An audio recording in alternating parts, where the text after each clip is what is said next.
Eu quero convidar você para abrir a sua Bíblia, juntamente comigo, na carta de Tiago. Carta de Tiago, capítulo 1 e versículo de número 1. Hoje, nós estamos apresentando uma nova série e queremos realmente fazer essa apresentação hoje. Nós vamos fazer de uma forma diferente as nossas próximas séries, mas nós queremos informar que nós vamos fazer diferente a partir dessa série que nós estamos lançando agora. As nossas séries, elas já terão os episódios previamente anunciados. Então, essa série aqui que está nascendo hoje, ela já nasce com os próximos 8 episódios definidos, com os títulos. Então, ela tem data para começar e data para terminar. Nós estávamos na série Sabedoria para a Vida, e aí alguém pergunta, pastor, nós não terminamos o livro de Provérbios. É verdade, o livro de Provérbios ele é composto de pelo menos 3 grandes blocos. O primeiro bloco vai do capítulo 1 ao capítulo 9, e este nós encerramos. Então, o segundo bloco é do capítulo 10 até o capítulo 22. Então, ficará para uma próxima etapa. Quando nós formos voltar a Provérbios, nós voltaremos na etapa 2 dessa série, ou, como nós poderíamos nos aproveitar da linguagem já atual, será uma segunda temporada. Primeira temporada da série de Provérbios já foi, e nós encerramos exatamente onde deveríamos parar, que é do capítulo 1 até o capítulo de número 9. Bom, então nós estamos anunciando uma série hoje, e hoje nós faremos a apresentação dela, e também a apresentação da carta que estaremos estudando nessa série. O nome da série é Fé e Obras. Qual é o nome da série? Fé e Obras é uma exposição da carta de Tiago. Então, nós temos 8 episódios já definidos, na verdade, e as ministrações já definidas nesses 8 temas já estão aqui, e depois nós vamos já anunciar aos irmãos. Primeiro, será passando por provações. Segundo, a verdadeira religião. Terceiro, acepção de pessoas. Quarto, fé e obras. Quinto, o poder da língua. Sexto, submetendo-se a Deus e resistindo ao diabo. Sétimo, paciência no sofrimento. E oitavo, a oração da fé. Então, essa é a série que nós estamos lançando hoje, Fé e Obras. Bom, hoje nós vamos fazer uma apresentação geral a essa carta, a fim de que a gente, então, quando começarmos a mergulhar de maneira expositiva no texto, a gente consiga compreender essa carta. E aí, a primeira questão que eu quero colocar é sobre a necessidade de nós, então, trabalharmos essa série. Nós entendemos ser necessário e escolhemos esse livro para nós estudarmos, porque essa epístola é uma epístola que trata de maneira muito prática dos temas ligados à fé cristã. Por esse motivo, nós, entendendo que a igreja passa por uma situação na qual ela precisa se posicionar, nós escolhemos essa carta como sendo uma carta que vai nos ajudar a entender e melhorar. Por que essa metodologia de estudo expositivo? Porque essa metodologia é a metodologia mais eficaz no que concerne ao estudo bíblico. Quando você estuda expositivamente, você se blinda contra alguns perigos. Um deles é o perigo da gente só estudar aquilo que a gente tem facilidade de expor. Então, quando você se propõe a estudar um texto de maneira expositiva, isto é, de maneira completa, total, você primeiramente se blinda contra essa tendência que a gente tem de recorrer aos temas preferidos. Segunda coisa é que quando você se propõe a estudar um texto de maneira completa, como é esse texto, você se blinda também de um outro perigo, ou às vezes até de uma acusação que pode ser feita a você, que é você estar escolhendo textos, escolhendo assuntos para lidar baseado naquilo que você conhece dos problemas da sua comunidade. Quando você se propõe a estudar um texto expositivamente, você não estuda só os textos que você quer, mas você trabalha com todos os problemas que aquela comunidade que recebeu essa carta foi orientada e que, por conseguinte, também servirá para nós hoje. Quando você se propõe a estudar de maneira expositiva, você tem a oportunidade de ouvir essa carta como ela foi ouvida originalmente. Ou seja, quando os autores das cartas escreviam cartas na antiguidade, essas cartas elas não eram lidas parcialmente, mas eram lidas integralmente. Ou seja, quando a carta de Tiago ela era lida numa comunidade, a comunidade lia a carta toda. Eles não liam apenas um versículo, até porque a Bíblia nem era dividida em versículos naquela época. Então, havia uma leitura completa, integral do texto e da carta, e nós queremos fazer esse estudo também dessa maneira. Agora, antes da gente entender um pouco mais sobre a carta, a gente precisa saber algumas coisas. Quem aqui escreveu cartas? Deixa eu ver. Então, muita gente aqui escreveu cartas, né? Tem algumas pessoas aí que talvez, né, querendo, né, se apresentar ou apresentar a sua idade, nem levanta a mão. Pastor, o que é carta? Nem sei o que é carta. Eu sei que todo mundo aqui sabe o que é carta, né? Só os meninos que estão lá em cima, que talvez não escreveram, mas até eles escrevem cartas. Mas deixa eu dizer uma coisa para você. Olha só. Quando a gente fala de carta, a gente tem alguns elementos que a gente precisa compreender. Primeiro é que quando se fala de carta, tem um remetente, alguém que escreve essa carta. Quando essa pessoa escreve essa carta, ela escreve essa carta num momento, num contexto, sim ou não? Num momento em que ela é motivada para escrever essa carta. Bom, aquilo que o motiva a escrever essa carta também é o mesmo motivo que faz com que essa pessoa, então, escolha os temas que serão apresentados nessa carta. Ou seja, o próprio conteúdo da carta já fala para nós sobre qual foi a motivação para a escrita da carta.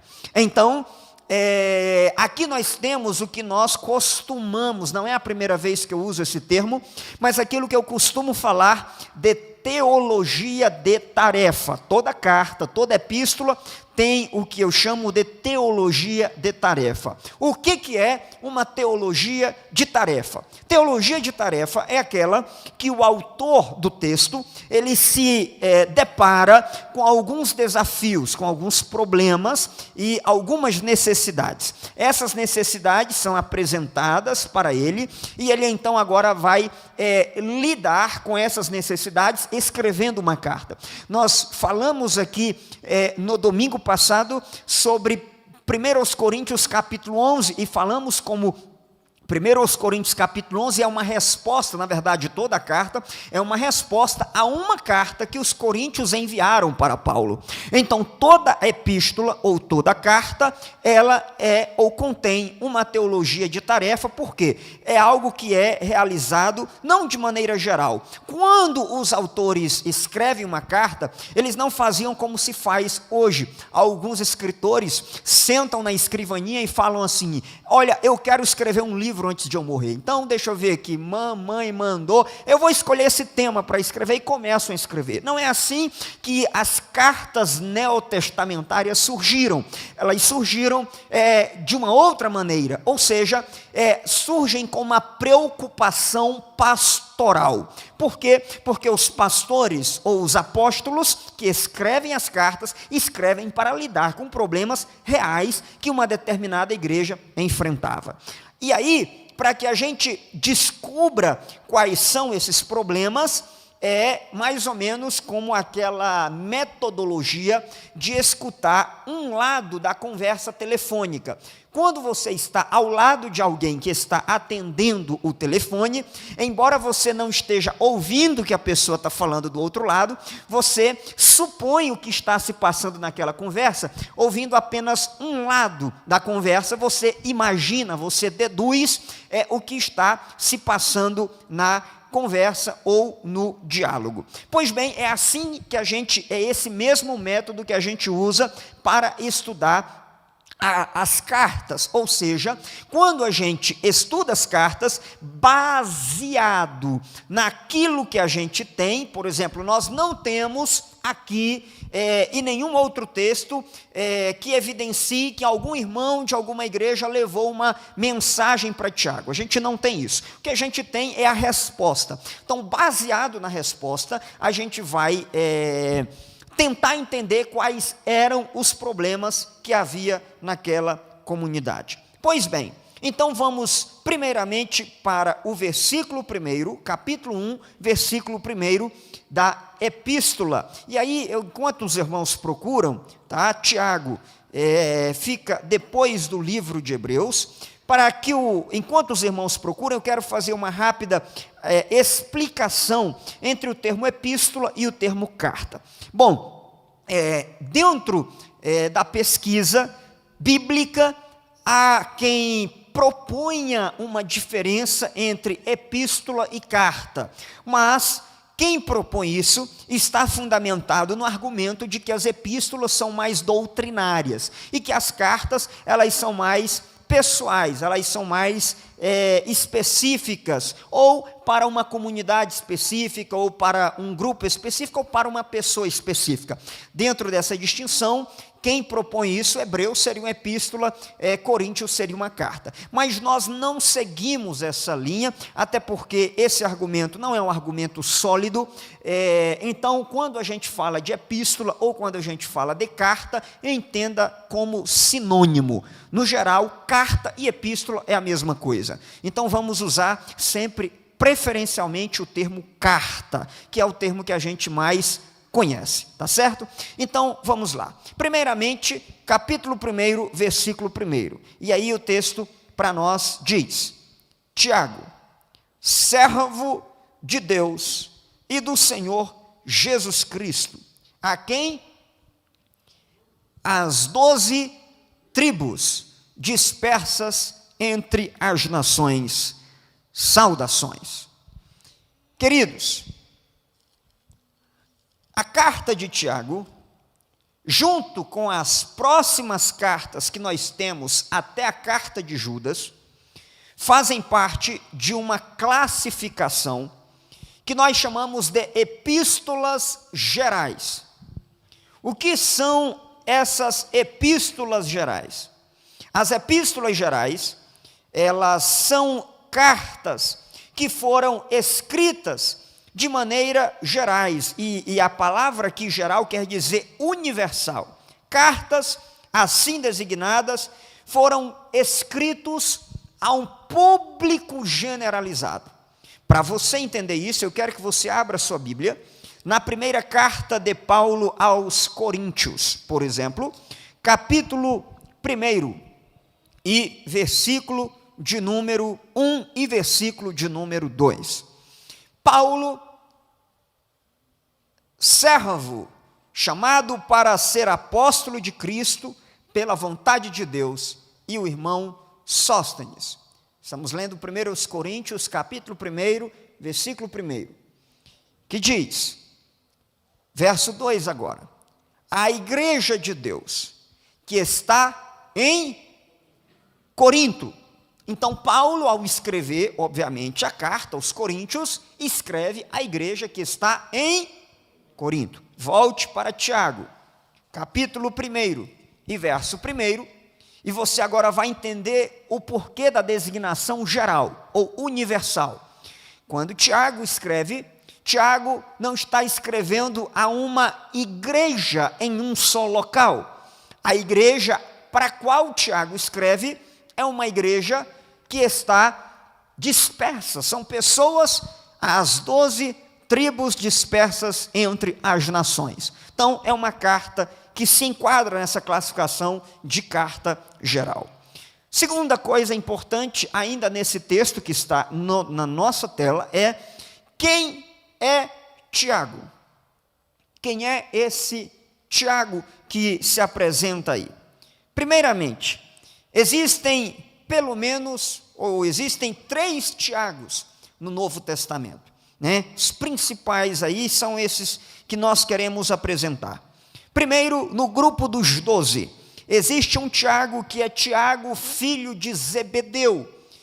Ele, juntamente com seu irmão, eles eram conhecidos por seu espírito pacífico, para não dizer o contrário. Eles eram chamados de filhos do trovão. Esse Tiago, filho de Zebedeu, irmão de João, eles formam aí, juntamente com Pedro, Tiago, João e Pedro, eles formam o grupo mais íntimo dos discípulos de Jesus. Alguns pensam ou chegaram a acreditar que pudesse ter sido esse o Tiago que escreveu essa carta, mas esse Tiago, que na verdade era o filho de Zebedeu e irmão de João, ele foi morto ainda muito cedo na história da igreja. E onde é que a gente vai encontrar isso? A gente vai encontrar isso ainda em Atos dos Apóstolos. Os irmãos abram aí juntamente comigo. Atos dos Apóstolos, capítulo 12. Exatamente, é isso aqui. Capítulo 12, o texto bíblico fala sobre a prisão de Tiago e Pedro. Com a sua Bíblia aberta, Atos 12, versículo de número 1, a Bíblia diz que o rei Herodes prendeu alguns que pertenciam à igreja, com a intenção de maltratá-los. E aí, o versículo de número 2 diz que esse Herodes mandou matar a espada Tiago, irmão de João. Vendo que isso agradava aos judeus, prosseguiu prendendo também Pedro durante a festa dos pães sem fermento. Esse relato aqui é aquele relato bíblico que fala sobre a forma milagrosa com que Pedro foi liberto por um anjo. Quando você vai para o versículo de número 17, diz: Pedro, verso 16, mas Pedro continuou batendo na porta, e quando abriram a porta e o viram, ficaram perplexos. Então Deus mandou um anjo e libertou Pedro. Pedro chega na casa onde os irmãos estão reunidos e estão orando por ele. Quando Pedro bate na porta, os irmãos vêm abrir a porta e não acreditam que é Pedro que está ali. Aí o verso de número 17 diz: mas ele, fazendo-lhes sinal para que se calassem, descreveu como o Senhor o havia tirado da prisão, e disse, olha aí agora o detalhe, e disse: contem isso a Tiago e aos irmãos. Então saiu e foi para outro lugar. Óbvio que esse Tiago não pode ser o Tiago que acabara de ter sido morto, que era o Tiago, filho de Zebedeu, irmão de João. O outro Tiago que a gente tem na Bíblia, no grupo dos 12, é o Tiago, filho de Alfeu. Mas esse Tiago, ele é descartado das principais hipóteses de escrita desse livro, da carta de Tiago, porque ele não assume uma liderança na igreja. Esse Tiago aqui contem isso a Tiago e aos irmãos. Esse Tiago é Tiago, irmão do Senhor Jesus. E esse Tiago, a essa altura, no capítulo 12, ele já é um líder da igreja de Jerusalém. Prova disso é que Pedro está pedindo que os irmãos contem isso para Tiago, que desfruta de uma autoridade entre os irmãos. Se você observar então, voltando para Tiago, capítulo 1, versículo de número 1, então estamos dizendo, quem é esse Tiago? Esse Tiago não é o filho de Zebedeu, esse Tiago não é o filho de Alfeu, esse Tiago é o irmão do Senhor. Esse Tiago é aquele que, quando o Senhor Jesus ainda estava vivo, ele não acreditava no ministério de Jesus, mas se converteu após a ressurreição e se tornou um líder importante da igreja de Jerusalém. Então quero convidar você para abrir comigo algumas referências. Marcos capítulo 3. Marcos capítulo 6, melhor dizendo. Marcos capítulo 6 e verso de número 3.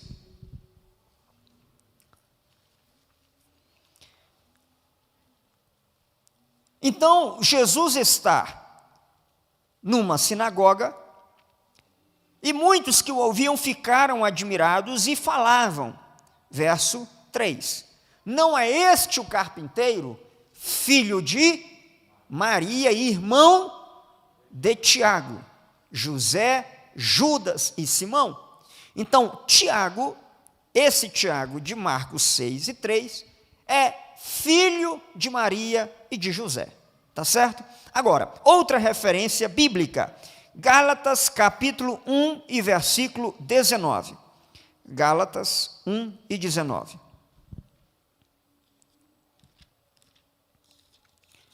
Olha o que diz o texto bíblico. Isso é Paulo. Paulo está escrevendo essa carta e Paulo está se defendendo contra uma acusação que estavam fazendo contra ele, de que ele teria, depois de convertido, ele teria ido lá para Jerusalém, pedir para os apóstolos ungirem ele como apóstolo.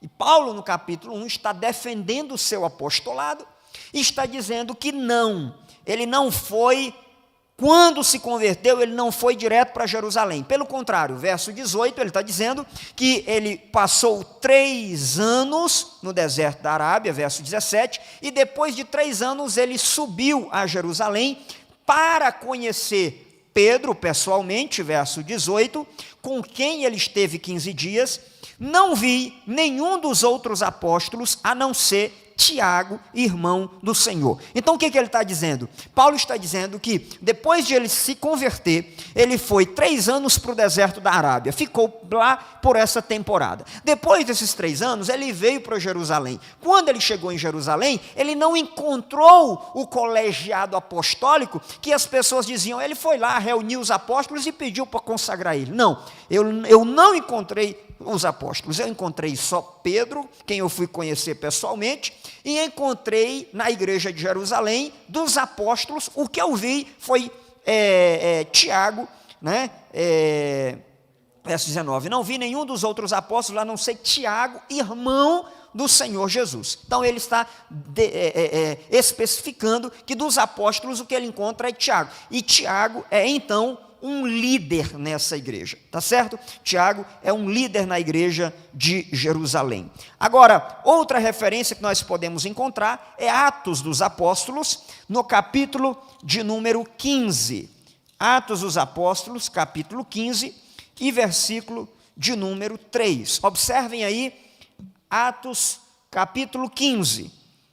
Alguns homens desceram da Judeia, na verdade eu comecei a ler do 1, e passaram a ensinar aos irmãos, se vocês não forem circuncidados, conforme o costume ensinado por Moisés, não serão salvos.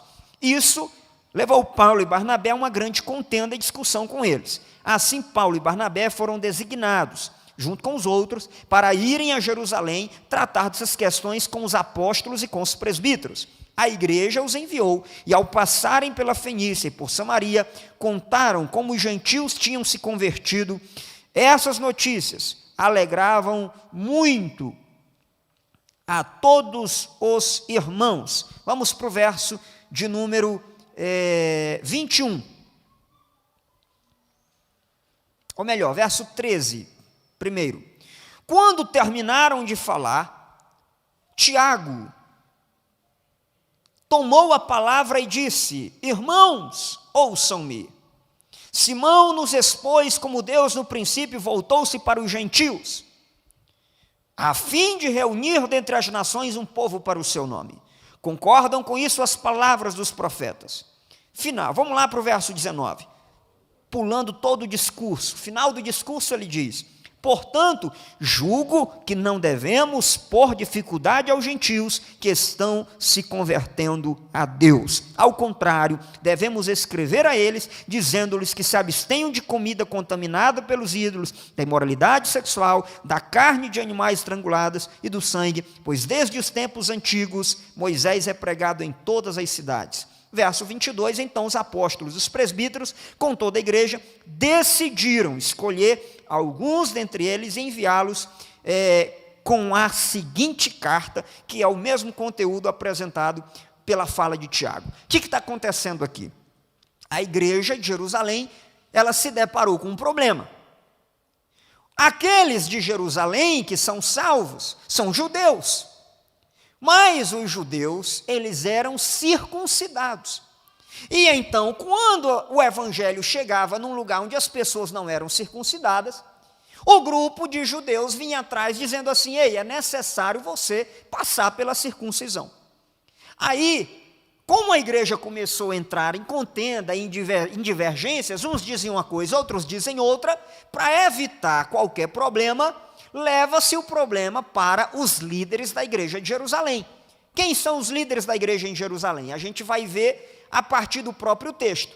Ou seja, os líderes recebem o assunto e vão fazer uma reunião, vão fazer uma espécie de conferência, um concílio, para poder tratar dessas divergências. Acontece que, geralmente, o último a falar, ou aquele que vai dar a palavra final, via de regra, a gente entende aquele que tem a maior liderança. Aquele que depois de ouvir todo mundo diz assim: olha, todo mundo deu a sua opinião, mas nós vamos fechar da seguinte maneira. É isso que está acontecendo aqui. Todos falam, Pedro inclusive é o penúltimo a falar, mas o último a falar nesse concílio é Tiago. E Tiago fecha o seu entendimento a partir das falas dos outros irmãos, dizendo como é que tem que ser, e essa carta então é escrita para todos os irmãos, para que não haja mais nenhuma dúvida sobre a necessidade da circuncisão. Ou seja, os irmãos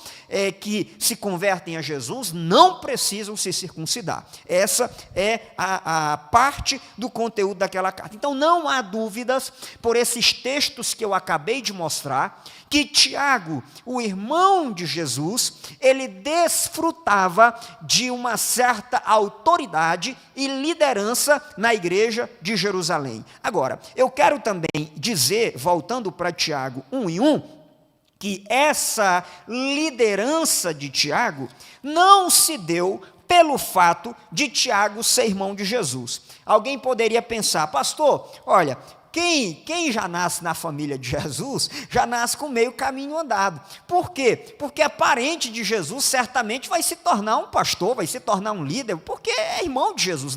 Não é isso que acontece. Tiago não desfruta de privilégio, não desfruta de liderança na igreja de Jerusalém por ser irmão de Jesus. E a prova que eu encontro para dizer isso é porque quando Tiago está escrevendo a sua carta, essa carta que nós estamos com o texto na tela, ele não se vale do fato de ser irmão de Jesus. Ele não diz assim: quem vos escreve é Tiago.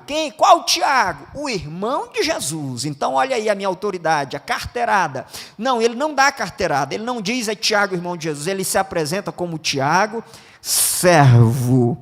A palavra servo em grego é a palavra doulos, quer dizer escravo. A palavra servo quer dizer aquele que serve, aquele que não tem vontade própria. Então ele está dizendo, quem está escrevendo aqui não é o irmão de Jesus, é o servo de Jesus. Aquele que se propõe a servir a Jesus como todos os outros. Então Tiago não se vale pela sua própria carta, a gente percebe que ele não se vale em nenhum desses textos que a gente leu, nenhum deles a gente percebe Tiago se valendo dessa linhagem, ou mesmo desse parentesco, né, com Jesus. Ele não se vale disso. Então, prosseguindo ainda sobre Tiago, então Tiago, como já dissemos, foi um dos poucos, né, a quem Cristo apareceu após a ressurreição. Se você olhar para 1 Coríntios, capítulo 15 e versículo de número 7, porque alguém poderia perguntar, né,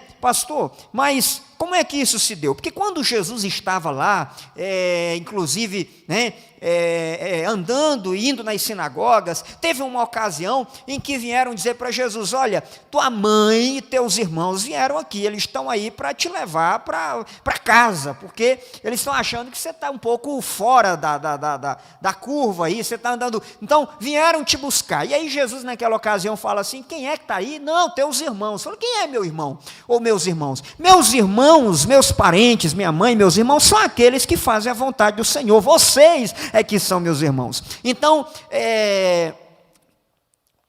o texto de 1 Coríntios, capítulo de número 15 e versículo de número 7, vamos lá, diz assim, depois apareceu a Tiago e a todos os apóstolos. O texto está falando, põe o verso anterior, ele está falando exatamente da ressurreição, não é isso? Olha só, o verso 6.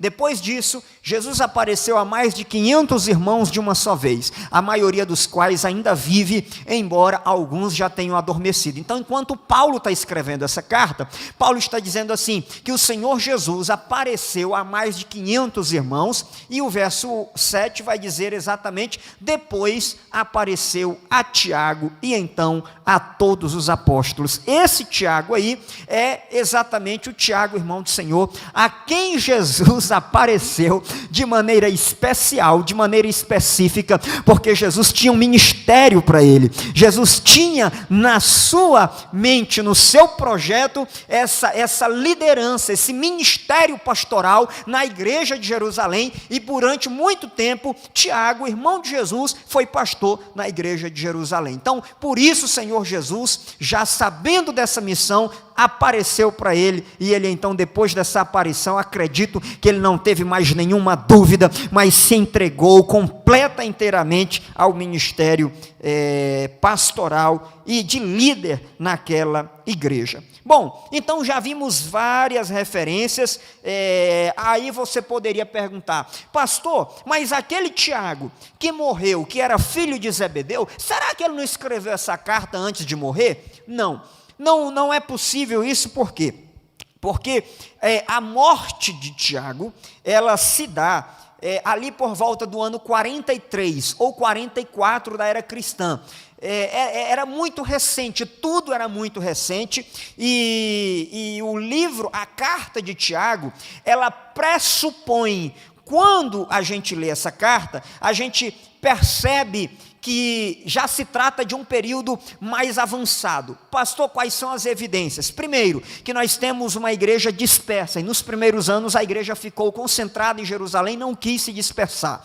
Segundo motivo, que aponta para o fato de que essa carta não foi escrita em 43 ou 44, é que essa carta vai falar de um tema que é fé e obras. E aí, esse tema que está aqui, ele foi incluído aqui para tratar um mau entendimento que os irmãos tiveram da carta de Paulo aos Romanos. Quando Paulo escreveu aos Romanos, Paulo vai dizer que ninguém é salvo pelas obras, mas é salvo simplesmente pela fé. Acontece que deturparam esse entendimento da mensagem de Paulo, e depois Tiago então escreve para fazer esse entendimento ficar mais completo. Então essa carta de Tiago tem que ter sido escrito depois da carta de Paulo aos Romanos e por vários outros motivos que não teremos como demonstrar aqui, essa carta, ela possivelmente foi escrita depois da década de 60,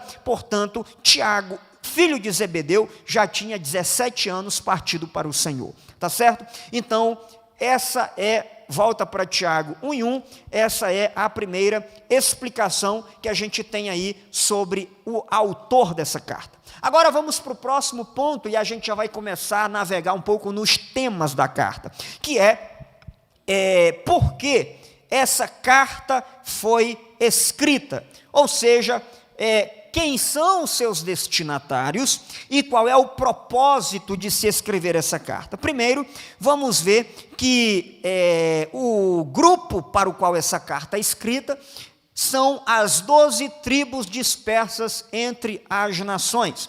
E aí eu preciso explicar algo aos irmãos. Nessa época aqui, já havia muito tempo que não tinha como delinear quem era pertencente a cada uma das tribos de Israel.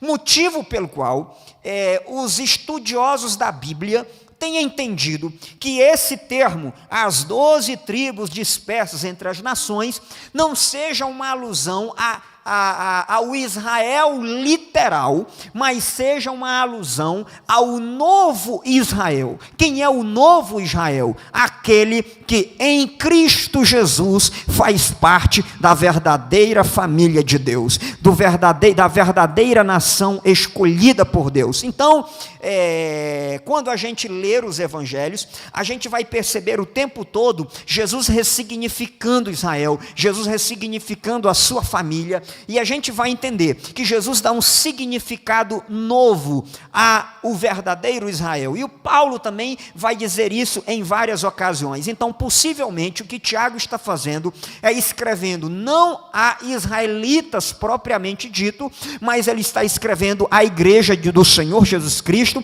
que estava dispersa, que estava espalhado, ao novo Israel de Deus, digamos assim, espalhados, dispersos entre as nações. Essa palavra, dispersos, faz a gente entender uma outra coisa, que é a palavra que está ligada à peregrinação. Essa palavra ela é muito usada nas cartas gerais, usada aqui, usada em Pedro. Por quê? Porque nessa época em que essas cartas são escritas, a igreja de Jesus Cristo, ela está peregrinando, ela está espalhada por vários lugares. Acontece, que aí eu preciso dar um detalhe, uma informação adicional, que esses irmãos, quando eram descobertos como cristãos, esses irmãos, eles começavam a sofrer. Por quê? Porque o Império Romano tinha definido como ponto, como alvo principal, a extinção do cristianismo. Então, quando esses irmãos, que estavam espalhados pelo mundo, eram identificados ou descobertos, motivo pelo qual a igreja do Senhor Jesus Cristo, durante muito tempo, fez seus cultos nos cemitérios subterrâneos de Roma. Quando a gente vai a Roma, a gente consegue ver, irmãos, é uma coisa inexplicável. Quando você vai a Roma, e nós tivemos o privilégio, a oportunidade de visitar algumas catacumbas. E naqueles lugares, a gente realmente volta no tempo. Numa época em que os irmãos, porque ali eram os cemitérios. Então, você vê, escavado nas paredes, você vê os lugares onde os corpos eram colocados. Então, você imagina um lugar fechado, onde tem corpos, restos mortais para tudo quanto é lugar. Imagine um lugar que não tem iluminação, um lugar que, para entrar, tinha que entrar com alguma lamparina, alguma coisa assim. Um lugar, imagine o odor do lugar onde há restos mortais por tudo quanto é lugar. E eram ali que os cristãos se reuniam para congregar. Porque eles não podiam se reunir na casa de ninguém, porque eles eram perseguidos, porque eles não podiam se reunir em praça pública, mas eles queriam participar da comunhão e se reunir como igreja. Então eles iam para aqueles lugares, um lugar insalubre, um lugar perigoso, onde uma pessoa poderia, inspirando aquele ar completamente contaminado, onde várias pessoas tinham morrido com sei qual a doença. Então, um lugar insalubre onde a pessoa poderia pegar uma enfermidade, mas os cristãos se reuniam ali. Quando a gente visita lugares como esse, e o meu desejo seria, se a gente tivesse opção, se a gente tivesse condição financeira, seria pegar um Boeing e colocar todos os irmãos dentro desse Boeing e fazer uma viagem dessa. Passar por todos esses lugares, inclusive terminar a viagem lá em Roma, onde a gente ia conhecer um pouco da história da igreja. Quando a gente chegasse lá, eu tenho certeza, irmãos, que a gente ia repensar muito do nosso estilo e do nosso jeito de ser crente hoje. Numa época onde a gente tem um espaço como esse para congregar, um banco que, se você não cuidar muito, você até dorme nele, com ar-condicionado, que hoje não está ligado porque está muito frio, mas com ar-condicionado, com todo esse conforto de iluminação para os nossos olhos, uma iluminação adequada. E hoje qualquer motivo é motivo para o crente não se congregar. É motivo para ele não se reunir como igreja. É motivo para ele não participar da ceia.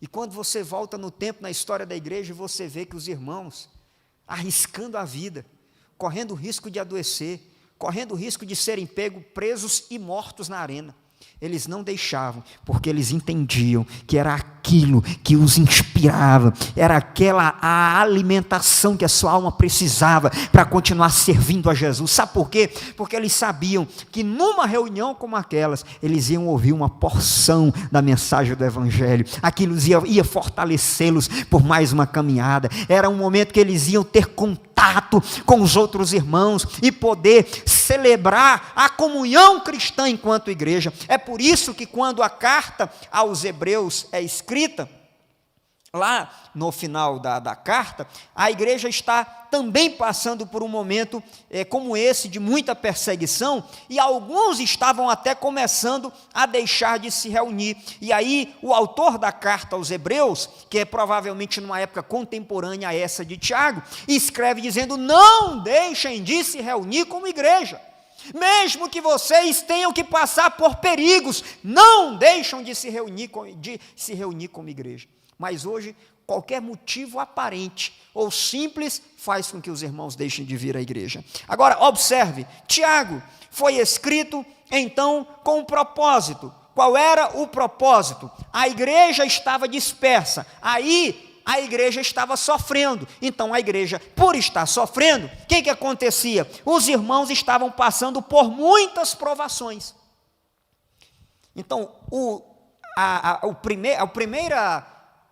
primeiro tema, hoje é uma introdução à série, mas a partir da semana que vem nós vamos entrar propriamente dito no texto bíblico e vamos versículo a versículo. Mas o primeiro texto que nós vamos trabalhar, que é o tema da semana que vem, é passando por provações. Nós vamos trabalhar com os versículos de número 2 até o versículo de número 18. Mas se a gente quiser dar uma palhinha, coloque aí na tela o versículo de número 2, só para a gente entender qual era o primeiro motivo pelo qual Tiago resolveu escrever essa carta. Foi, em primeira mão, para confortar os irmãos que estavam sofrendo pela causa de Jesus Cristo. Então ele diz: meus irmãos, considerem motivo de grande alegria o fato de passarem por diversas provações. Então era uma igreja sofredora, era uma igreja paciente. Por isso, então, Tiago escreve essa carta para falar sobre a necessidade de os irmãos entenderem que existe um propósito de Deus para nós quando passamos pela provação. Quando Deus permite que nós sejamos provados, Deus não está querendo nos matar nem acabar com a igreja. Pelo contrário, Ele está querendo dar um fortalecimento vital e espiritual para a igreja de Jesus. Mas o segundo motivo pelo qual Tiago escreve essa carta, além de, que foi o primeiro, confortar os irmãos que passavam por sofrimento, foi também para corrigir vários problemas que a igreja de Jesus Cristo estava começando a enfrentar. Então vamos lá. A igreja do primeiro século, ela passou, em resumo, via de regra, por dois problemas. Quantos problemas? Dois problemas. O primeiro problema é o problema externo. Qual é o primeiro problema? E o segundo problema, obviamente, é qual? O interno. Então vamos lá. O problema externo que a igreja passou é quando tinha perseguição. Sobre esse nós demos uma palhinha, vamos falar um pouco mais no episódio número 1. Então, perseguição é um problema externo. Mas há outro tipo de problema. E agora eu quero dizer uma coisa para os irmãos.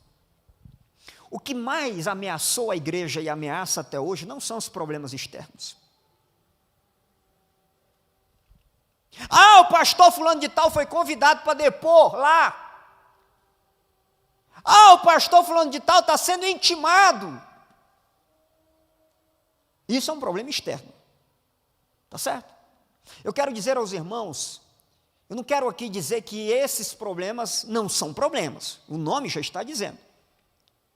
Não quero aqui minimizar e dizer que não seja algo com o qual nós devamos nos preocupar. Sim, é algo sério. Mas o que eu quero dizer é que na igreja primitiva e na igreja hoje, o que mais ameaça a igreja não são os problemas externos. São os problemas internos. Pastor, prove isso. Bom, na carta de Tiago, eu posso mostrar para você isso de maneira matemática. Como? Porque o problema externo a qual Tiago se refere, ele cita apenas no primeiro capítulo, do verso 1 ao verso de número 18. Mas os problemas internos vão do capítulo 1 até o capítulo 5 da carta. Ou seja, diga aqui para mim, com raciocínio lógico, qual é o problema com o qual o Tiago está mais preocupado? Aquele que ele dedica menos tempo ou aquele ao qual ele dedica maior tempo?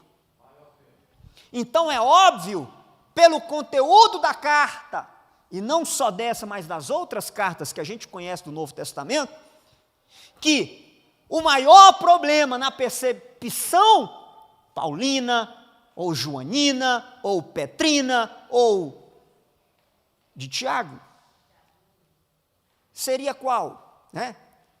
Seria os problemas internos. Irmãos, deixa eu dizer uma coisa para vocês. Prestem atenção.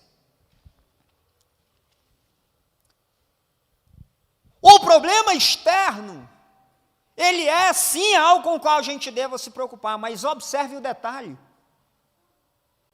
O problema mais prejudicial é aquele que está do nosso lado e a gente não percebe. Porque quando o problema é externo, quando ele se aproxima da gente, a gente vê. Mas os problemas internos, eles estão ao nosso lado e a gente nem percebe, eles estão. Por que eles são mais perigosos? O que é mais perigoso, o inimigo do lado de fora da sua casa ou do lado de dentro? Pelo lado de dentro. Porque pelo lado de fora você está com a porta fechada. Você fecha a porta, você se protege. Ah, mas ele pode chegar e tentar arrombar a porta, mas o pior não é o que está fora, o pior é aquele que a gente não sabe que é inimigo e está dentro da igreja. Então, quando Tiago escreve essa carta, ele escreve para tentar ajudar a igreja com relação aos dois problemas. Qual é o primeiro problema? Externo, perseguição, sofrimento. Mas o segundo grupo de problemas são os problemas internos, e aí eu quero citar alguns para os irmãos. Pastor, como é que a gente sabe disso? Olhando para a própria carta. Quando a gente olha para a própria carta e vê qual é o problema que Tiago está tratando, a gente percebe quais são os problemas. Então vamos lá. Primeiro problema interno dentro da igreja. Isso será o segundo, ou o tema da nossa segunda ministração, que é a falta de prática da palavra. Ou seja, a igreja ou os irmãos estavam sendo afetados por um problema de religiosidade. Eles continuavam religiosos, mas estavam deixando de serem fiéis. Eles continuavam se identificando como crentes, mas não estavam mais praticando o evangelho de Jesus. Tiago entende que esse é um problema sério, que precisava ser tratado. Segundo problema interno, dentro da igreja para a qual Tiago escreve. E aí, quando eu falo para a igreja para a qual Tiago escreve, eu não estou pensando numa igreja em um local, mas a igreja como o corpo de Cristo, esses irmãos estão espalhados em vários lugares. Segundo problema, está no capítulo de número 2, vai ser o tema da nossa terceira ministração. Dentro da igreja esse problema, olha só, veja se faz sentido para você. Acepção de pessoas. Tiago vai gastar o capítulo 2 quase todo para trabalhar esse problema. Dentro da igreja, algumas pessoas tinham mais privilégios do que outras. E o critério para dar mais privilégios a um do que a outros era o quê? O salário. O valor do dízimo. Então, observe isso aqui. O capítulo 2, nós não vamos expor isso, porque nós estamos apenas apresentando os problemas da carta. Aí, o capítulo 2 vai falar exatamente sobre isso. Que dentro da igreja de Jesus tinha pobres, e a maioria era pobres. Não era como a igreja de hoje, onde nós temos muitas pessoas que já não são mais classificadas como pobres, já estão aí na classe média baixa, classe média alta, enfim. Mas, quer dizer, dependendo da localidade, óbvio, mas essa igreja aqui é uma igreja que tem muita gente pobre, poucos ricos, ou poucos de uma condição razoável. Então, o que estava acontecendo? Acepção de pessoas. Quando chegava alguém com uma certa condição financeira, o que o pastor fazia? Segundo, isso aqui nós vamos ver, mas está aqui no texto. O pastor mandava o irmãozinho sair do lugar, volta lá para o seu lugar, e aí o irmão vai sentar aqui. Pastor, isso não acontece. Pode não acontecer dessa forma, mas acontece de outras maneiras. Quando o critério de valorização das pessoas dentro da igreja é o dinheiro, ou a condição financeira que elas possuem. Terceiro problema interno dentro da igreja. As pessoas estavam, parece que, sendo persuadidas por uma falsa compreensão, a compreensão errônea, da orientação ou da palavra de Paulo, de que nós não somos salvos pelas obras, mas pela fé. Parece que um grupo de libertinos, na igreja primitiva, andou espalhando que, olha, está vendo o que Paulo disse? Então você pode fazer o que você quiser, porque as obras não vão influenciar em nada na sua salvação. Você não é salvo pelo que você faz, você é salvo pela fé. Então, se você tiver fé no Senhor, não importa o que você faz.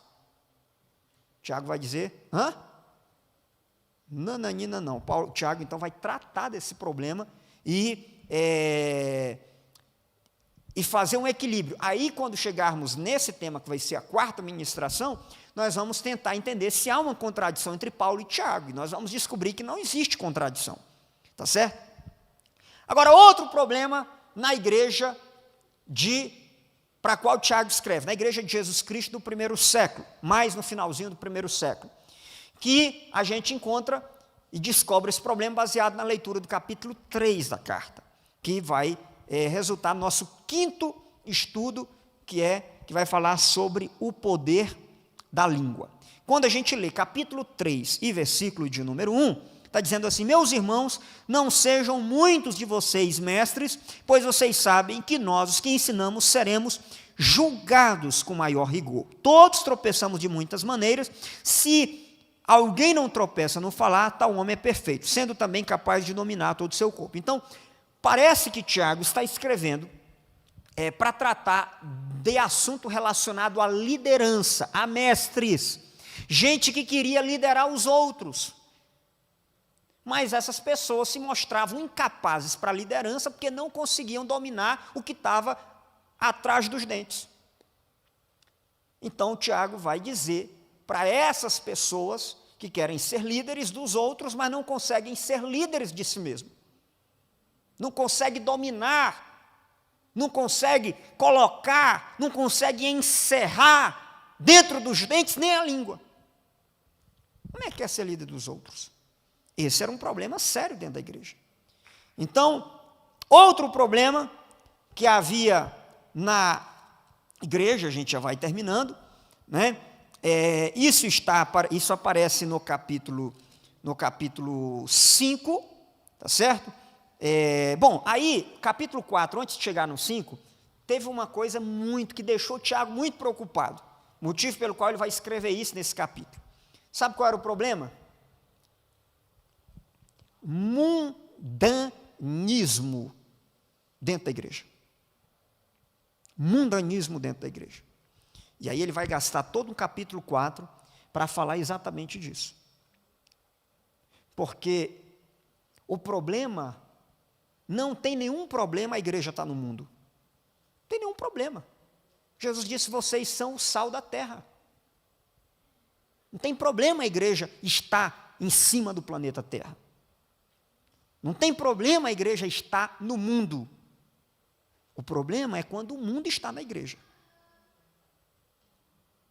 Mas se a igreja estiver no mundo pregando o evangelho, não tem problema. Se a igreja estiver no mundo fazendo a diferença, isso não tem problema. Se a igreja estiver no mundo fazendo a distinção, não é problema. Se a igreja estiver no mundo sendo exemplo, não tem problema.